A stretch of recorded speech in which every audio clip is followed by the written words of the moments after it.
yang ada masa yang berbaki kita kat dunia ni untuk Allah Subhanahu Wa Taala. Setelah waktu cuti yang kita dah sebulan lebih kan, dan mungkin dah berbaki sebulan lebih juga, dan dalam masa sebulan lebih juga kita akan masuk ke sem yang baru kan. Dan pada minggu lepas kan, kita recap balik lah, kita dah dapat tujuan, betul tak? Tujuan hidup, ataupun orang kata kita kata neglected formula kan. Apa formula yang kita hilang kan? Apa yang korang rasa? Apa yang korang ingat? Apa yang tujuan tu sebenarnya kan?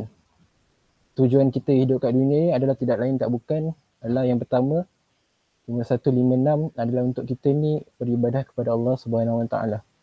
Dan yang keduanya adalah untuk kita ni menjadi khalifah kan. Dan abang percaya ada di antara korang yang benda tu lah yang sebenarnya tertanya-tanya kan, yang korang tertrigger berapa lama, ada nak tahu kan. Dah sampai berminggu-minggu akhirnya tahu juga. Dan selepas tahu tu korang akan alami berbagai perasaan lah kan. Ada yang seronok, dah tahu. Apa perasaan korang? Seronok ke? Kan? Ada yang mungkin perasaan tu macam alamak dah tahu, macam berat pula. Ada tak korang rasa macam tu? Sebab benda yang sama juga kan. Tapi dia tak panggil neglected formula, tapi dia panggil ISK, ini sejarah kita, tapi bahan yang sama kan. Pernah diberi kepada adik-adik sekolah menengah. Masa tu abang join program tu juga. Abang pernah tanya soalan ni kat diorang kan. Apa perasaan korang bila dah tahu apa sebenarnya tujuan hidup korang? Ada yang kata wah, saya baru tahu bang. Ada yang rasa seronok, ada yang teruja. Tapi ada juga yang rasa menyesal. Abang tanya, ada tak korang kat sini rasa menyesal? Rupanya ada juga. Jadi kita ni tak terkecuali kan daripada perasaan-perasaan emosi seorang manusia kan. Dan itu adalah satu orang kata lumrah, normal. Tapi bagaimana tindakan kita selepas tu adalah menentukan kita ni macam mana yang akan datang kan. Boleh jadi kita lupakan, boleh jadi kita saya tak nak ambil tahu abang, saya takut bang, saya macam-macam kan. Dan itu semuanya adalah ujian untuk kita kan. Dan nak tak nak memang itulah tujuan yang kita kena laksanakan sepanjang kita ada kat dunia ni. Mungkin masa berbaki kita tak lama kan, mungkin tinggal esok, ataupun lusa, ataupun mungkin 2 hari, seminggu. Kita tak tahu. Tapi masa yang ada itulah kita cuba untuk laksanakan tujuan hidup kita dengan sebaiknya. Jadi tanpa lengahkan masa kan, abang serahkan majlis lah untuk kepada Fi Afzal lah untuk penyampaiannya kan hari ni. Fi Afzal.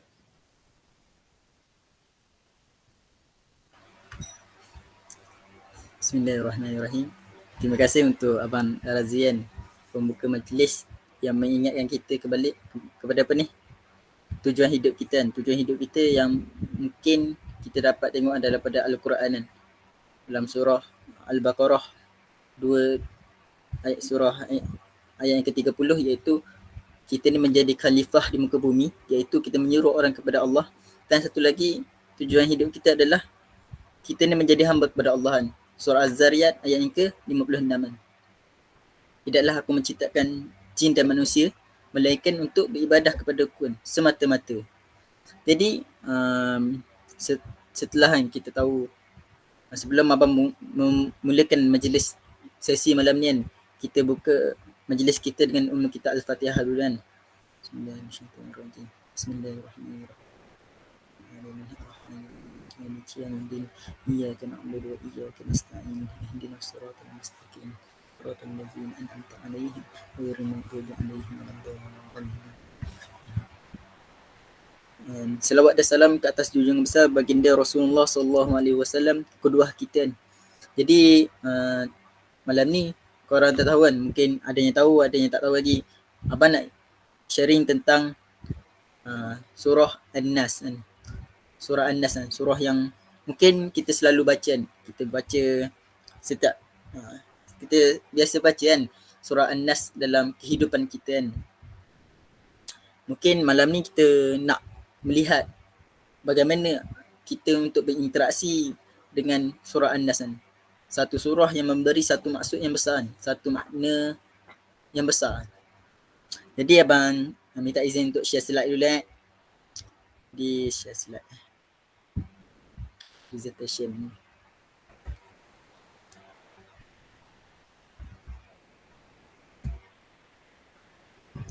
Okay.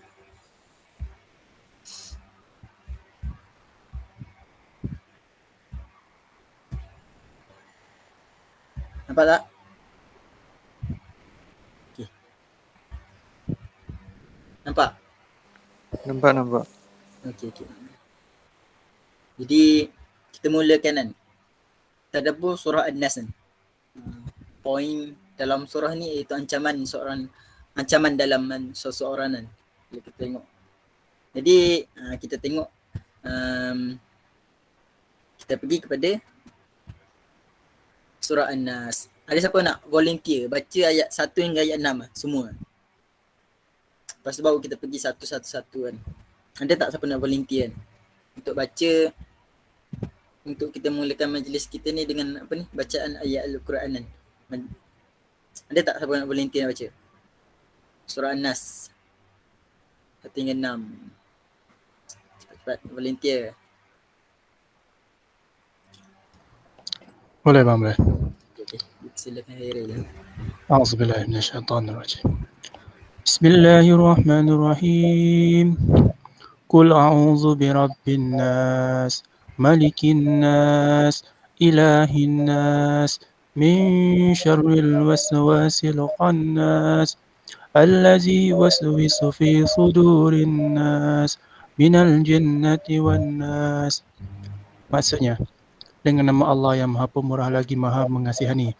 Katakanlah, wahai Muhammad, aku berlindung kepada Allah, pemelihara sekalian manusia, yang menguasai sekalian manusia, Tuhan yang berhak disembah oleh sekalian manusia, dari kejahatan pembisik penghasut yang timbul tenggelam, yang melemparkan bisikan dan hasutannya ke dalam hati manusia, iaitu pembisik dan penhasut dari kalangan jin dan manusia. Sadaqallahul azim. Jazakallah untuk apa ni, Khairilan membacakan satu ayat Al-Quran.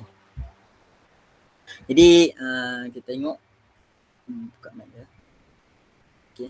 Jadi kita tengok slide seterusnya ni. Okey. Ayat 1 kan. Qul a'udzu birabbin nas. Allah menciptakan qul a'udzu birabbin nas. Katakanlah aku berlindung kepada Rabb sekalian manusia kan. Kita tengok word by word kan dalam surah ni kan. Mula Allah sebut kan kul lah. Kul ni nak katakan tegas kan. Kata penegasan. Katakanlah kan. Kalaulah mungkin kul ni bukan sekadar apa yang kata Al-Quran ni bukan sekadar untuk Rasulullah kan. Tapi Al-Quran ni juga untuk kita kan. Sebab itulah di apa ni diletakkan kul kan. Maknanya katakanlah kan. Kita perlu katakan kan. Sama ada mungkin kita katakan aku ni berlindung kepada Rabb segalian manusia kan. Kita tengok word yang seterusnya iaitu kul ni nak boleh katakan iaitu tegas penegasan lah. Lepas tu kita tengok pada word yang kedua iaitu a'un kan. A'un ni maksudnya kita berlindung kan. Kita berlindung. Dua persoalan kan kalau kita tengok dalam surah ni, dia membawa dua apa ni? Dua kategori yang berbeza kan. Ayat 1 hingga ayat 3 dia membawa maksud berlindung dengan apa. Kita nak berlindung dengan apa kan. Ayat 4 hingga ayat 6 kita nak berlindung dari siapa ataupun dari apa. Okey. Qul a'udzu birabbin nas. Rabbin nas. Manusia Rabb sekalian manusia kan. Okey. Ni Rabb kan. Kita tengok kepada ayat yang kedua kan. Malikin nas. Malik raja sekalian manusia kan. Pertama kita dah minta pertolongan berlindung kan daripada Rob, Tuhan sekalian manusia kan. Yang kedua kita minta lagi kan, sekali lagi kan, Malik kan, Raja sekalian manusia kan. Yang ketiga kita sebut lagi kan, Ilahin Nas kan, Ilahin Nas kan, Ilah sekalian manusia kan. Okay, kita pergi kepada perbezaan kan. Perbezaan antara 3 word kan, iaitu sekejap ada orang nak masuk. Okay, Hakimi, Assalamualaikum Hakimi. Kita baru sedang mulakan tadabbur surah An-Nas. Kita tengok balik kan, ayat 1, kita minta berlindung, a'udzu birabbin nas kan. Kita minta berlindung daripada Rob kan, sifat Allah kan, membawa masuk kepada Allah kan, kita berlindung, iaitu aku berlindung kepada Rob. Yang kedua kita berlindung iaitu kita minta perlindungan daripada Malik kan, Malik kepada manusia kan. Dan yang ketiga kita minta ilahan. Ilah ni adalah yang berhak disembahan, Ilahin Nas kan. Kita tengok perbezaan antara 3 maksud ni kan. Kita ambil dulu word yang pertama kan, Rob. Rob ni kalau kita ambil daripada maksud bahasa Arab dia iaitu dia bermaksud tuan. Faham tak? Tuan. Maksudnya tuan kita lah. Okay. Yang lebih tepat iaitu tuan sekalian alam lah. Itu lebih tepat lah untuk masuk Rob tu. Ataupun Rob juga boleh dimaksudkan dengan pemeliharaan. Okay. Dari sudut ni kan, kita minta berlindung daripada tuan kan, daripada tuan kita kan. Satu side lagi,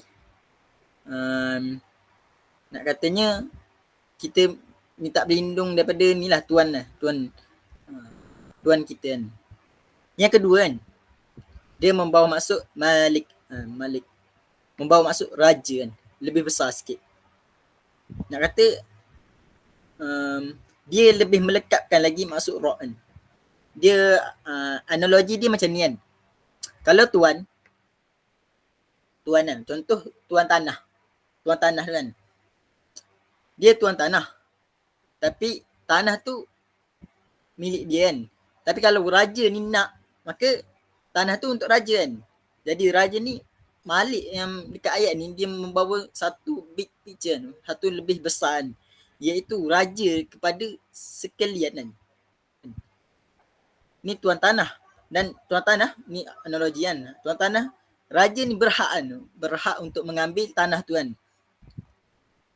Raja ni lebih besar kan. Yang ketiga iaitu ilah, yang berhak disembahan. Ciri-ciri yang perlu ada sesuatu yang berhak disembahan, yang layak disembahan.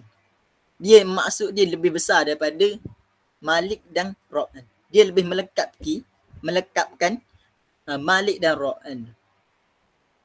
Dan cantik kan susunan Allah, yang Allah letakkan susunan kan, Rob, Malik dan Ilahan. Tiga-tiga ni membawa maksud kepada Allah itu sendiri kan, sifat Allah kan. Satu Allah nak, satu lagi kita boleh nampak kan, yang Allah bawakan kita ni lebih dekat dengan dia kan. Sebab itulah Allah membawakan tuan kan, iaitu pemelihara ataupun pemelihara kita lah. Maksudnya dekat kan. Yang kedua Allah bawa maksud iaitu penguasa kan, ataupun raja kan, penguasa kan. Kita kalau nak minta tolong kan, mungkin kita akan minta tolong kepada tuan kita kan. Mungkin kita akan minta tolong kepada raja kita kan. Mungkin kita akan minta tolong kepada yang berhak disembahan. Tiada yang lain berhak disembahan, ilah kan. Okay. Sebelum kalau kita ambil picture kan, berapa ramai tak hari ni orang yang boleh katakan apa ni, Allah dia itu Rob kan. Kalau kita tengok ramai hari ni orang menjadikan Tuhan mereka ni sebagai Rob kan. Tapi tak ramai orang yang mampu menjadikan Tuhan dia ni adalah Malik kan. Kalau kita nak tahu Tuhan kita ni Malik atau tak kan, bagaimana kita ni, contoh kita berhadapan dengan seorang raja kan. Raja yang mana kita tahu dia mampu melihat kan, maha melihat kan. Bagaimana tingkah laku kita apabila kita berhadapan dengan raja kan. Nak katanya dah tak ramai orang yang mampu menjadikan Allah ni sebagai raja kan. Malik. Rob mungkin ramai lagi kan. Orang boleh kata, oh, dia adalah Tuhan aku kan. Dia adalah Tuhan aku kan. Tapi Malik membawa maksud yang lebih kecil. Iaitu dah tak ramai hari ni, kita kan sendiri tak mampu menjadikan Allah ni sebagai Malik. Allah ni sebagai raja kita ni. Dan dia yang lebih besar lagi iaitu ilah. Ilah ni lebih besar daripada raja tu yang berhak disembahan. Okay. Yang abang bawakan iaitu ciri-ciri yang perlu ada itu ilah kita kan. Dia menjadi ilah kita iaitu abang bawakan pada dua unsur kan. Iaitu satu unsur kita menjadi obses kepada dia. Satu unsur lagi kita akan menjadi taat kepada dia kan. Mungkin raja, kita tak akan obses kepada raja kan. Mungkin kita tak sampai satu tahap obses kan pada raja tu kan. Tapi ilah ni dia membawa maksud kita bukan setakat taat, kita obses kepada dia kan. Itulah ilah ni. Ilah ni membawa satu maksud yang lebih besar. Satu maksud yang lebih, orang kata macam ni, lebih besar lah. Korang dapat faham tak antara maksud Rabb, Malik dengan ilah kan? Boleh cek. Dapat tak pengertian antara Rabb, Malik, Ilahan? Faham? Faham kan? Okay. Rabb, Malik, Ilahan. Okay, kita tengok kepada surah Al-Ankabut. Okay. Sebelum kita nak masuk kepada maksud ilahan. Ilah itu adalah maksud yang lebih besar ni. Abang nak bawakan satu, boleh kata sejarah ataupun sirahan. Agak-agak korang lah kan. Allah, orang musyrikin Mekah dulu, apa dia orang sembah? Ataupun orang kata macam ni, Allah itu Tuhan mereka ataupun tidak? Faham tak? Orang musyrikin Mekah, Allah itu Tuhan mereka ataupun tidak?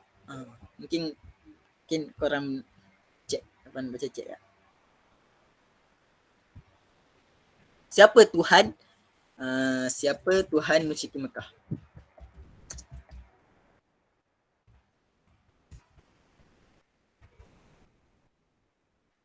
Siapa Tuhan musyrikin Mekah? Cuba korang jawab.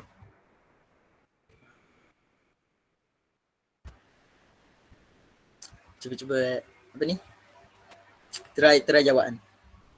Hakimi jawab Allah kan. Lagi-lagi ada tak orang yang nak jawab? Siapa Tuhan musyrikin Mekah?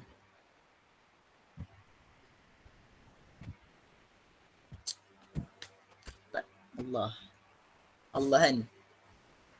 Dalil kat mana? Okay, dalil dia adalah, kalau banyaklah kita tengok ni. Satu, kita boleh dapat dekat nama ayah baginda Rasulullah kan, iaitu Abdullah itu sendirian. Abdullah kan, hamba kepada Allah. Nak katanya orang musyrikin Mekah waktu tu, mereka memang Tuhan mereka adalah Allah. Mereka tak bantah pun Rasulullah kata Allah itu Tuhan. Tapi mereka bantah apabila Rasulullah bawa perkataan ilah. Apabila mereka perlu taat sepenuhnya. Kita dalam satu kata-kata ulamaan, ilah yang difahamkan oleh musyrikin Mekah iaitu membawa satu maksud yang sangat besar. Yang sangat maksud yang kita ni kena obses pada satu benda iaitu Allah. Mereka tak nak itu kan. Mereka tolak sebab adanya ilah. Nak kata besarnya maksud ilah tu kan. Sampai orang musyrikin pun tak nak sembah Allah tu kerana mereka tak nak ilahkan Allah tu. Tapi Tuhan mereka okey je kalau Rasulullah tu bawa pada Tuhan Allah, mereka okey, mereka dari side tu. Tapi bila Rasulullah bawa, mereka ni, kita ni kena mengilahkan Allah semata-mata. Kita ni kena ada obses, kena ada taat kepada Allah semata-mata kan. Mereka waktu tu musyrikin Mekah, dia faham maksud ilah tu sangat besar ni. Sedangkan kita, bagaimana kita memahami maksud ilah ni? syahadah kita yang kita selalu ungkapkan kan. Asyhadu an la ilaha. Asyhadu an la ilaha illallah kan. Syahadah yang kita mungkin rasa benda tu main-main, tapi benda tu adalah benda yang besar waktu di musyrikin Mekah.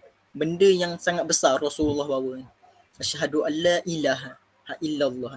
Mengilahkan Allah semata-mata kan. Kita tengok kepada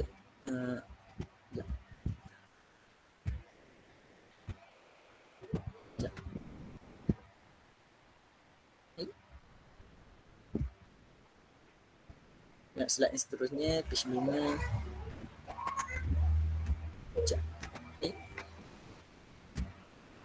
Okey.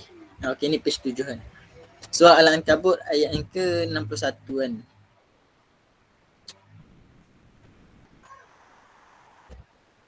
Ambil surah ya. Apa buka Allah.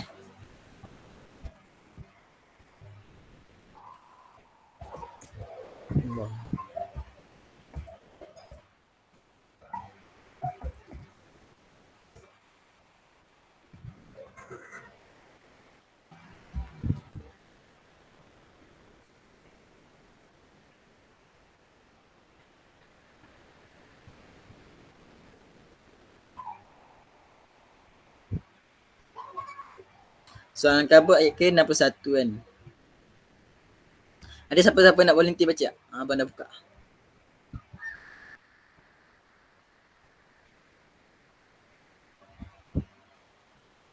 Ada siapa nak baca? Volunteer. Surah Al-Ankabut ayat yang ke-61. Saya. Okey. Afiq kan? Okay, boleh Afiq. 61 ni Okey. A'udzubillahi minasyaitonirrajim. ولئن سألتهم من خلق السماوات والأرض وسخر الشمس والقمر ليقولن الله فأنى يؤفكون. Dan sesungguhnya jika engkau wahai Muhammad bertanya kepada mereka yang musyrik itu, siapakah yang menciptakan langit dan bumi dan memudahkan matahari dan bulan untuk faedah makhluk-makhluknya, sudah tentu mereka akan menjawab Allah. Maka bagaimana mereka tergamak dipalingkan oleh hawa nafsunya daripada mengakui keesaan Allah dan mematuhi perintahnya. Surah Al-Nazim. Jazakallah untuk Afian membacakan ayat Al-Quran. Dan sesungguhnya kita tengok, jika engkau wahai Muhammad bertanya kepada mereka yang musyrik itu, siapakah yang menciptakan langit dan bumi kan, dan yang memudahkan matahari dan bulan untuk faedah makhluknya kan. Sudah tentu mereka akan jawab Allah kan. Orang musyrikin Mekah itu akan jawab Allah kan. Maka bagaimana mereka tergamak kan, dipalingkan oleh hawa nafsunya daripada mengakui keesaan Allah dan mematuhi perintahnya kan. Allah nak kata kat sini kan, mereka tu boleh kata mereka tu Allah yang membuat sesuatu kan. Tapi problem dia Tamik ni musyrikin Mekah kan. Rob mereka ni adalah Allah kan. Rob mereka ni adalah Allah. Tapi dia bukan ilah mereka. Itu yang menjadi problemnya waktu musyrikin Mekah. Rob mereka adalah Allah kan. Mereka yakin adalah Allah itu adalah Tuhan mereka. Tapi mereka problem dekat ilah. Mereka menjadikan sembahan-sembahan mereka itu, berhala mereka sebagai ilah mereka. Menjadikan harta mereka sebagai ilah mereka. Mungkin kita hanya nampak ilah waktu orang musyrikin Mekah itu hanyalah berhala. Dia bukan setakat berhala kan. Nak kata ilah ni dia bukan setakat berhala. Tapi ia juga membawa maksud harta mereka kan. Kenapa Abu Jahal ataupun ramainya dari kalangan orang-orang kaya musyrikin Mekah dia sangat menolak ataupun anti Rasulullah SAW kerana dia boleh menggaguh-gugat harta mereka. Apabila mereka memahami maksud ilah, maksudnya mereka perlu serahkan diri mereka kepada Allah, maka satu jawatan mereka akan jatuh. Mereka ilahkan jawatan mereka. Mereka taksub kepada jawatan mereka. Mereka obses kepada jawatan mereka. Sehingga mereka takut apabila Rasulullah naik ataupun apabila mereka ni tunduk kepada Allah, tunduk kepada Rasulullah, jawatan mereka ni akan Rasulullah akan naik kan. Mereka ilah kepada jawatan mereka ni. Bukan setakat jawatan kan. Apabila mereka itu hanya mengilahkan Allah, maka bahala-bahala mereka ni akan dihancurkan kan. Mungkin ada orang yang bekerja sebagai bahala, mereka akan merasakan benda ni adalah ujian kepada mereka ni. Ujian yang mana bila bahala mereka jatuh, bahala mereka dah dihancurkan, mereka tak boleh nak jual bahala lagi. Di mana pekerjaan mereka kan? Mereka risau ekonomi mereka, mereka risau perut mereka kan, daripada mereka sembah Allah semata-mata, mereka mengilahkan Allah kan. Cukup mereka kata, oh Allah adalah roh aku kan. Tapi obses mereka, taat mereka kepada benda lain, kepada harta mereka. Mungkin kalau kita tengok, kita nampak mereka hanya ilah kepada patung-patung. Sebenarnya mereka ni bukan sekadar ilah pada patung-patung kan. Kerana harta mereka, kerana kedudukan mereka, pangkat mereka kan. Mungkin kita boleh ambil muhasabah kepada diri kita kan. Apakah ilah kita kan? Jadi abang nak pergi kepada next slide kan. Dapat faham tak musyrikin Mekah ni? Reaksi musyrikin Mekah apabila mereka ni dapat perkataan ilah, asyhadu alla ilaha illallah. Satu makna yang lebih besar kan.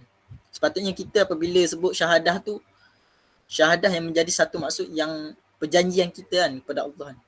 Perjanjian kita yang mana asyhadu alla ilaha illallah, aku mengilahkan Allah semata-mata kan. Maknanya benda tu menjadi benda yang besar kan, benda yang berat kan. Di mana kita nak buat apa yang Allah suruh kan. Wa asyhadu anna Muhammadar Rasulullah. Kita nak buat apa yang ada dalam hadis Rasulullah, apa yang Rasulullah buat kan.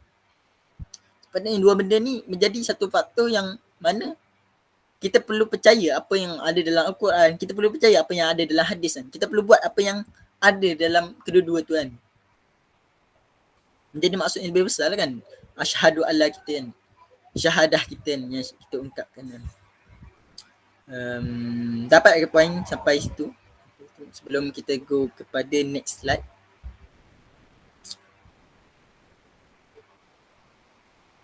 Wah, Hakimi. Setelah itu nama ayah kepada Nabi Muhammad SAW, Abdullah ni. Kau dapat tak poin sampai situ? Sebelum abang pergi ke next slide. Dapat Okay. Dapat kita pergi ke next slide ni. Next slide. Okay. Kini kita boleh tengok bagaimana berhala itu datang kepada Mekah. Pertama, Mekah itu kisah Nabi Ibrahim AS lah kan. Suruh Allah untuk beribadah kepada Allah dan mentauhidkannya serta patuh pada cara hidup kan. Millata Ibrahim kan. Cara hidup dan agamanya kan. Cara hidup kan. Millah. Kan. Millah itu membawa satu maksud cara hidup kan. Cara hidup yang mana kita ni nak beragama mengikut Islam semata-mata ataupun nak ikut apa yang Allah suruh semata-mata Nabi Ibrahim. Sampai satu ketika, satu masa yang panjang, ada satu tokoh, boleh kata tokoh juga lah, Amru bin Luhai. Dia ni nak kata bagaimana bahala tu datang kat Mekah kerana dia lah, Amru bin Luhai kan. Waktu ni dia berdagang ke Syam dan dia nak bawa satu pembaharuan kan, untuk agama kan. Satu pembaharuan untuk agama. Dia melihat menyembah berhala di Syam kan. Bila di Syam, lepas tu dia terfikir, satu orang Syam waktu tu dia menyembah berhala kan. Satu lagi Syam kan bumi para anbiya kan. So takkanlah Syam ni boleh salah kan. So dia bawa lah dan tertarik dengannya kan. Lalu dia membawa berhala tu ke Mekah dan mengajak orang ramai untuk menyembah berhala. Dia bukan menyembah berhala sebenarnya. Dia kata berhala ni sebagai satu, orang kata satu apa ni? Laluan cepat kepada Allah kan. Laluan cepat. Sini nak kata shortcut kan, shortcut kepada Allah kan. Sebab itulah mereka ni menjadikan berhala mereka kan. Sebab dari sinilah maka banyaknya berhala dekat Mekah kan. Lalu membawa bahala ke Mekah dan mengajak orang lain untuk sama-sama sama-sama apa ni? Menyembah bahala tu kan, menjadikan bahala tu sebagai ilah kan. Sampai ke mereka ni ada yang tawaf dekat bahala ataupun banyaklah. Kalau kita tengok bagaimana terpesongnya akidah mereka, terpesongnya ajaran Islam tu kan dekat Mekah. Tapi mereka tetap mengatakan Allah itu sebagai Tuhan mereka. Kita tengok waktu Rasulullah SAW. Ni dalil lah dalam ayat Al-Quran surah Az-Zumar ayat yang kedua. Sekejap aku buka Surah Az-Zumar ayat yang ketiga maksudnya. Az-Zumar 39.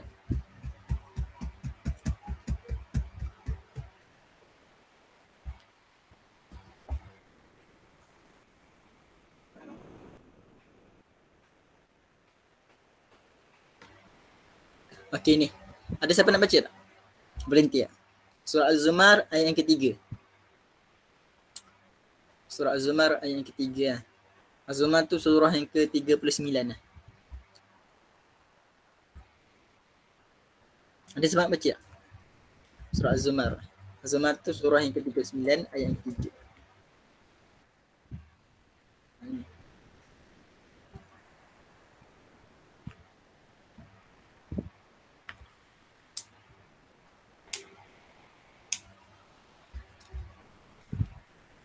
Saya bang. Okey Fiz. Silakan Fiz. Bismillahirrahmanirrahim. Bismillahirrahmanirrahim. Ala lillahi dinul khalis والذين اتخذوا من دونه أولياء ما نعبدهم إلا ليقربونا إلى الله زلفى إن الله يحكم بينهم فيما هم فيه يختلفون إن الله لا يهدي من هو كاذب كفار. Ingatlah, hak yang wajib dipersembahkan kepada Allah ialah segala ibadat dan bawaan yang suci bersih dari segala rupa syirik. Dan orang-orang musyrik yang mengambil selain dari Allah untuk menjadi pelindung dan penolong sambil berkata, kami tidak menyembah atau memujinya melainkan supaya mereka mendampingkan kami kepada Allah sehampir-hampirnya. Sesungguhnya Allah akan menghukum di antara mereka dengan orang-orang yang tidak melakukan syirik tentang apa yang mereka berselisihan padanya. Sesungguhnya Allah tidak memberi hidayah petunjuk kepada orang-orang yang tetap berdusta mengatakan yang bukan-bukan, lagi sentiasa kufur dengan melakukan syirik. Jazakallah untuk Hafiz membacakan ayat Al-Quran yang boleh mengingatkan kita, yang boleh mencuci hati kita. Dan orang-orang musyrik yang mengambil selain Allah dari Allah untuk menjadi pelindung dan penolong sambil berkata, kami tidak menyembah atau memujanya melainkan supaya mereka ni mendampingkan kami kepada Allah sehampir-hampirnya. Yang abang cerita tadi lah, di mana mereka ni dia bukan ambil bahala tu sebagai apa ni, sebagai dia orang kata Tuhan mereka, tapi bahala tu shortcut mereka untuk kepada Allah kan. Itu sampai situ. So aplikasi lah. Setakat ni dapat faham tak ayat An-Nas 1 hingga 3 kan. Nak buat 1 hingga 6 tu agak panjang. So take time. Jadi 1 hingga 3 lah untuk malam ni. Dapat faham ke untuk sampai situ dulu? Sebelum kita bawa aplikasi pada diri kita kan. Apa yang kita nak dapat pengisian malam ni? Apa yang kita nak buat pengisian malam ni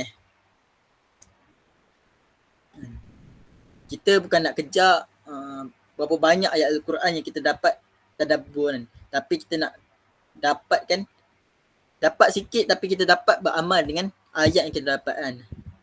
Seperti kata-kata Abdullah bin Mas'ud kan. Kami tidak akan belajar ayat Al-Quran selagi mana kami tidak mengamalkan 10 ayat yang kami dapat. Moga-moga 3 ayat ni yang mampu untuk kita amalkan dalam kehidupan diri kita kan. Dalam kehidupan kita lah. Aplikasi untuk kita lah kan. Pertama Dia doa. Doa yang mana kita ni minta perlindungan kepada Rabb, kepada Malik kita, kepada ilah kita kan. Mula nak bawa kepada doa kan. Doa yang mana kalau kita tengok Al-Quran pun, Al-Quran memulakan dengan doa kan, iaitu surah Al-Fatihah. Sekejap, anak saudara pula. Tunggu. Okey, mulakan dengan sekejap dah. Sekejap Pasal ada gangguan jap.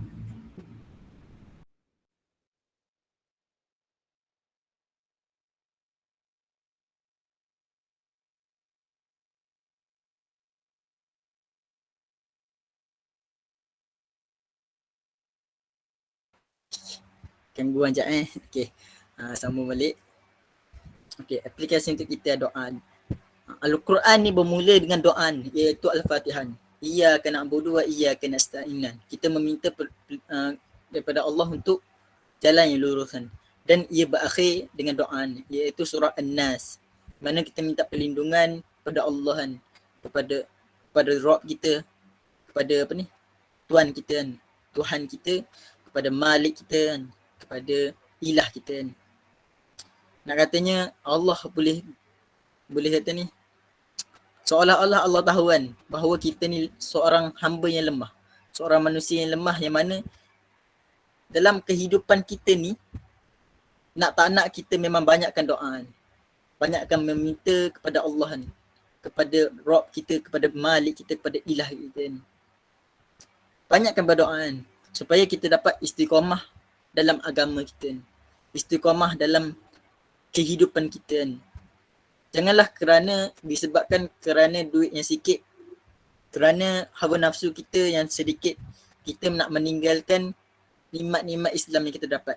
Kita nak meninggalkan kawan-kawan yang baik yang sentiasa bersama kita Yang mana nikmat seorang kawan sahabat yang baik itu adalah satu benda yang mana dapat menolong kita Yang mana kalau kita tengok dalam ayat Al-Quran, bahawa kawan-kawan ini akan bergaduh sesama mereka kecuali orang-orang yang bertakwa kawan-kawan yang selalu mengingatkan kita kepada Allah Janganlah kerana harta yang sedikit kita sanggup menggugurkan nikmat-nikmat yang kita pernah dapat Nikmat adanya teguran daripada seorang kawan kita, nikmat ada tegurannya daripada sekeliling kita Di mana kita dapat bersama-sama untuk menghidupkan hati-hati kita ni, mengingatkan kepada kita ni, kepada siapa ilah kita, siapa Allah kita iaitu tiada yang berhak disembah melainkan Allah semata-mata Tiada yang berhak untuk kita obses ataupun untuk kita buat sesuatu, hanyalah Allah Sebab itulah ilah ni membawa satu maksud yang besar sebab dia membawa maksud obses dengan taat Itu doalah. Kita perlu sentiasa lah mendoakan kita ni supaya kita ni dapat orang kata sabat Sabat di atas apa ni? Di atas Islam itu sendiri nikmat Islam. Okey. Yang kedua pula ialah aplikasi untuk kita adalah siapa ilah kita Untuk kita muhasabah lah Adakah kita dah cukup obses dan taat kepada Allah Nak kata obses ni kita kalau apa-apa orang kata kejayaan ke, kita akan mengingatkan kita kepada Allah. Kita akan mengingatkan kita kepada Islam Kalau kita tengok bagaimana Umar Al-Khattab, dia obses kepada Islam Waktu dia menawan kota, dia menawan kota Palestin Waktu Umar datang ke kota Palestin untuk mendapatkan kunci untuk membuka kota Palestin tu. Waktu tu Umar datang dengan seorang sahabat ataupun pembantu Umar Abang tengok siapa. Dengan pakaian biasa je Umar pakaian biasa. Lepas tu dia berganti pula naik kuda dari jauh Sedangkan pemerintah waktu tu dah tengok dari jauh takkan ni pemimpin Islam takkan ni yang memimpin Islam waktu ni Islam waktu tu dah mula berkembang. Dia datang bergili-gili waktu tu naik sampai satu masa Umar di atas kuda. Sampai satu masa Umar pula duduk bawah kuda Dia bergili-gili Lepas tu bila sampai dekat raja ataupun ada orang tanya Umar, kenapa kamu ni macam ni sedangkan kamu ni seorang pemimpin Patutnya pakailah baju baju raja sikit kan, baju macam nampak gah sikit kita ni Islam kan. Tapi apa kata Ketua Umar ni? Kita ni dibanggakan oleh Islam kan. Kerana Islam yang kita bangga ni. Kita adalah satu kaum. Inna nahnu qaumun a'azzanallah wa bi Islam kan. Kita adalah satu kaum yang mana dibanggakan oleh Allah kerana Islam. Kalaulah kita ni bukan Islam, kita tak cukup bangga ataupun kemenangan kita hari ini hanyalah kerana Islam. Itu nak katanya Umar ni obses kepada Islam. Dia tak kata, oh kerana aku memimpin dengan tegas. Tak kata macam tu kan, kerana Islam bangkit. Tapi dia kata kerana Islam lah kita dapat memerintah ataupun kita menguasa kan. Dia kata dia obsesnya, dia tak sebut pasal dia sebut kepada Islam tu kan. Renung untuk kita sama-sama bermuasabah. Apa ilah kita kan? Adakah ilah kita ni sama dengan musyrikin Mekah?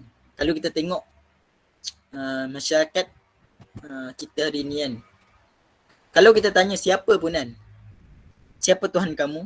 Mereka akan jawab, kita tanya orang Islam lah, orang Muslim kan, siapa Tuhan kamu? Mereka akan stay jawab kan, Tuhan aku adalah Allah kan.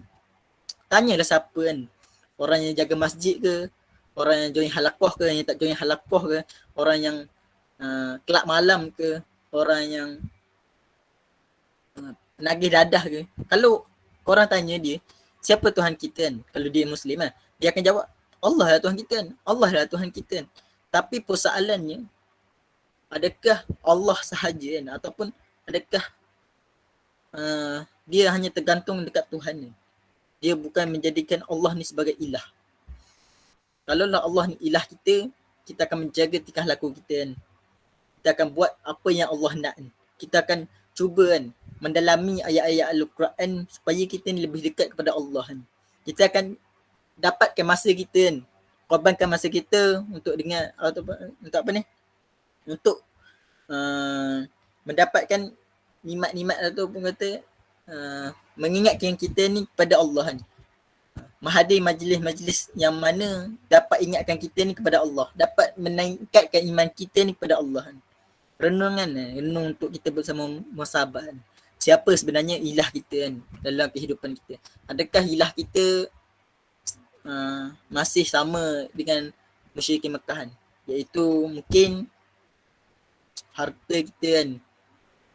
Kita selalu obses. Bangun tidur je fikir kan, macam mana kita nak meningkatkan perniagaan kan. Kalau ahli perniagaan. Sedangkan kita hidup ni, kita ada tujuan kan. Kita hidup ni, kita ni hamba kepada Allah kan. Kita sepatutnya mengilahkan Allah, mengobseskan kepada Allah. Bukan obses kepada harta, bukan obses kepada telefon, bukan obses kepada rizak kita kan. Banyak lagi kan. Mungkin ilah setiap orang tu mungkin berbeza-beza kan. Mungkin ilah kita perempuan, kita dah tahu apa haram tapi kita tak boleh nak tinggalkan kan. Kita sedang mengilahkan perempuan tu sebenarnya. Kita telah menduakan Allah kan sebenarnya. Itu ilah membawa satu maksud yang besar, yang mana musyrikin Mekah faham maksud ilah ni, mereka tak mampu untuk mengucapkan syahadah. Asyhadu an la ilaha illallah. Itu poin yang kedua kan untuk malam ni. Untuk kita buat renungan lah. Siapa ilah kita ni. Yang ketiga adalah tujuan hidup kita ni. Rabb, Malik, Ilah ni. Menunjukkan kita ni sebagai seorang hamba yang punyai Tuhan sekalian alam.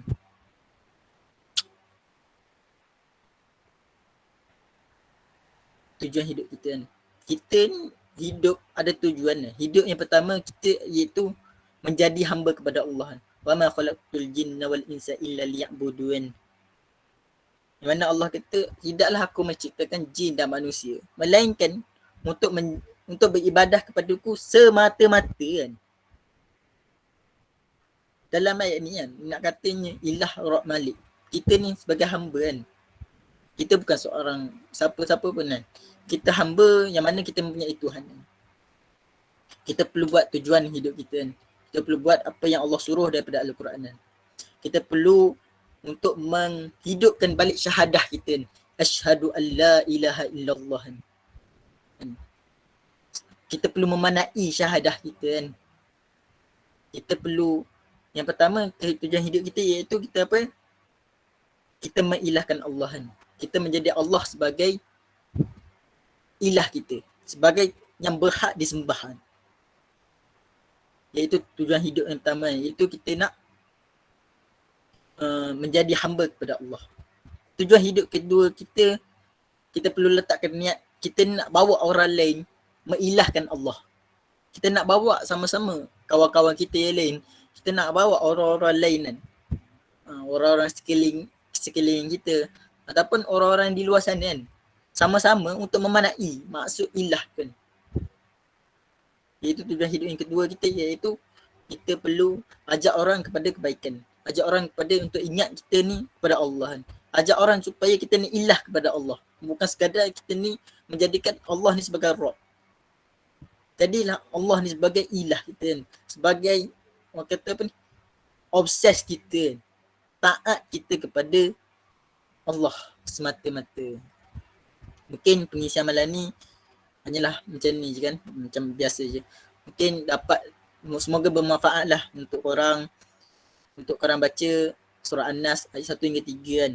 Nah, mungkin next week baru kita sambung kepada ayat surah An-Nas ayat 4 hingga 5 ni.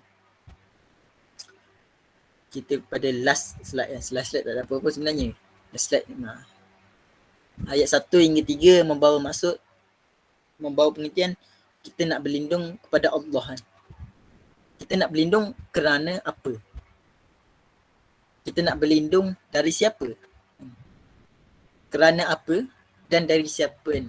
Sebab kita minta doa kita minta perlindungan daripada Allah, kepada Malik, kepada ilah sekalian alam kan. Satu doa yang besar kan. Satu pengharapan kita ni, memang kita mengharapkan kita ni dilindungi kan. Tapi persoalannya dilindungi dari apa kan. Mungkin kalau nak share malam ni jadi drag sampai pukul 11 lebih kan. 1 hingga 3 pun dah masuk sampai 1 jam kan. Mungkin akan disambungkan sesi halaqah minggu hadapan. Jadi faham kat rumah. Jadi moga-moga pengisian malam ni kan, korang dapat something lah. Dapat something untuk korang amalkan kan. Jadi sebelum abang tutup majlis kan, ada apa-apa persoalan tak untuk korang nak tanya? Yang mungkin ada kurang jelas ke, ada satu part-part yang mungkin perlu ditambah baik ke? Ada tak? Saya ada soalan. Okay. Kan ilah tu adalah benda yang kita obses atau benda yang kita pentingkan kan. Beza ke ilah dengan milah ataupun benda yang sama? Milah yang Millat Ibrahim tu, cara hidup. Itu je. Milah ni dia membawa satu maksud cara hidup kita ni. Cara hidup ilah ni iaitu kita ni obses kepada sesuatu kan, obses kepada yang berhak disembah. Berbezalah sebab milah tu satu maksud yang lain, ilah maksud yang lain. Ilah ni kita ni macam obses kepada Allah kan. Millat Ibrahim ni maknanya kita nak ikut cara hidup Nabi Ibrahim AS kan. Mungkin kita pernah baca dalam alamat surah kan, ada millat Ibrahim kan. Kita nak ikut cara hidup kan. Mungkin kalau tengok kalau korang pernah pengisian Ghazwatul Fiqh, serangan pemikiran kan, ada satu ayat tu yang mana orang Yahudi dengan Nasrani ni tak akan redha kepada kamu sehingga kamu ni mengikut kan, milah kepada mereka kan. Bukan kita milah kat situ membawa maksud kita ikut agama mereka, tapi ikut cara hidup mereka kan. Ikut cara hidup mereka. Dalam surah Al-Baqarah 140 ke 120. 120 Surah Al-Baqarah 120 kan. Sekejap abang buka. Nak dia check. Orang Yahudi dan Nasrani tidak sekali-kali yang akan bersetuju atau suka kepada kamu sehingga engkau menurut agama mereka kan. Millah. Millah tahum. Itu maksud kat situlah. Siapa Afiq? Billah kita disembah kepada Allah. Ada ke tak soalan yang lain?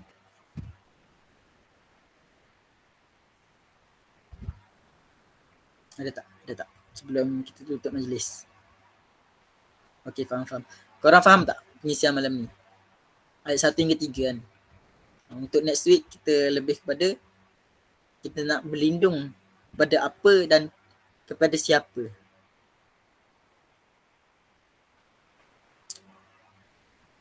Nampak tak beza apa ni? Bila kita cuba menghayati maksud-maksud ayat Al-Quran kan, yang lebih. Walaupun ayat yang sikit kan. Ayat yang sikit dia mampu untuk membasahi hati kita. Bagaimana Allah menerangkan, bagaimana para sahabat ditarbiyah sehingga menjadi satu golongan yang sangat unik kan. Faham kan? Kalau tak ada soalan apa, abang serahkan kepada Abang Razi lah. Okay, Abang Razi dipersilakan nak. Ni serah batin.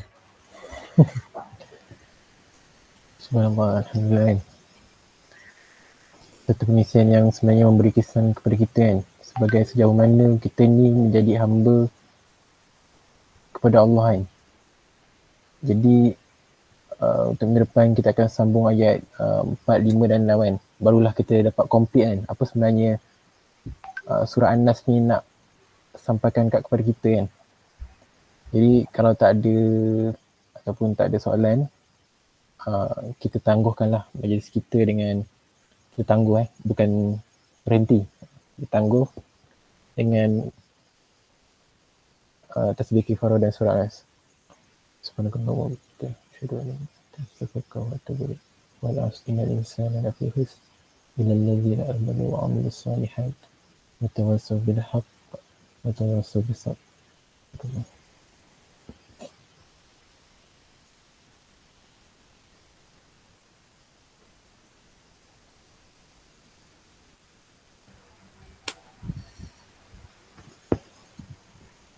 Jadi sesi kita sudah tamat. Jadi kalau ada apa-apa, kalau korang nak share problem ke pun boleh. Jangan malu-malu. Ataupun soalan tadi nak tanya pun malu. Zal. Recording. Recording Okey. Apa pula? Matikan. Start recording.